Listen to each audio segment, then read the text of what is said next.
Shalom, selamat pagi jemaat Gemindo Nazaret yang dikasihi Tuhan.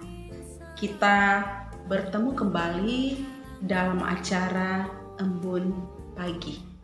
Bersama Diaken Melinda Suwu, kita akan mendengarkan hidup yang bergumul bersama dengan Tuhan. Shalom, selamat pagi, selamat menyambut hari baru. Biarlah kita bisa meluangkan waktu kita 5 menit untuk mendengarkan sebagian daripada firman Tuhan yang terambil dari Roma 8 ayat yang ke-18 yang berbunyi, sebab aku yakin bahwa penderitaan zaman sekarang ini tidak dapat dibandingkan dengan kemuliaan yang akan dinyatakan kepada kita. Saudara-saudara yang terkasih dalam Tuhan kita Yesus Kristus, ada satu cerita menarik dari Medan, Sumatera. Aisyah, seorang anak berumur 8 tahun, merawat ayahnya yang sakit di atas beca karena mereka tidak memiliki tempat tinggal. Setiap hari mereka harus berpindah-pindah tempat dari satu tempat ke tempat yang lain karena takut diusir oleh warga. Aisyah harus kehilangan masa kecilnya karena harus merawat sang ayah. Tapi dia tetap menjalaninya dengan sukacita.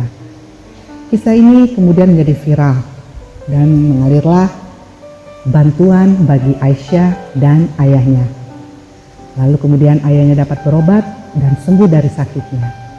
Dan Aisyah kembali untuk bersekolah. Setiap manusia punya pergumulan masing-masing. Namun tidak semua orang dapat merespon pergumulan itu dengan positif. Banyak yang menolak pergumulan tersebut dengan caranya masing-masing dalam kehidupan ini. Seperti firman Tuhan tadi, Paulus menasihati jemaat di Roma agar sebagai anak-anak Allah yang memiliki pengharapan haruslah tetap teguh dalam menjalani pergumulan tersebut.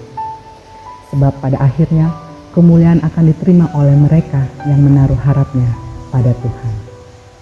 Untuk itu, marilah kita hadapi setiap derita, khususnya derita di masa pandemi ini dengan penuh pengharapan. Sebab penderitaan adalah bagian yang tidak dapat terpisahkan dari hidup kita ini. Bagi mereka yang mengasihi Tuhan, di balik setiap derita, Tuhan punya rencana yang indah. Amin. Mari kita berdoa. Bapa Surgawi, terima kasih Tuhan untuk kasih setia dan penyertamu dalam kehidupan kami semua Bapa. Terima kasih untuk kebaikanmu. Biarlah kami boleh hidup seturut dengan perkenananmu. Karena tanpa perkenananmu hidup kami akan sia-sia. Biarlah kami mampu berpengharapan teguh di dalam Yesus Kristus yang adalah sumber pengharapan kami. Dan biarlah hari demi hari kami mau serahkan hidup kami hanya untuk hormat dan kemuliaan bagi nama Tuhan.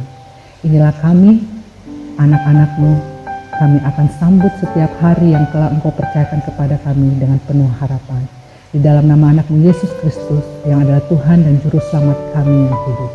Haleluya. Amin. Selamat beraktivitas, Tuhan Yesus memberkati.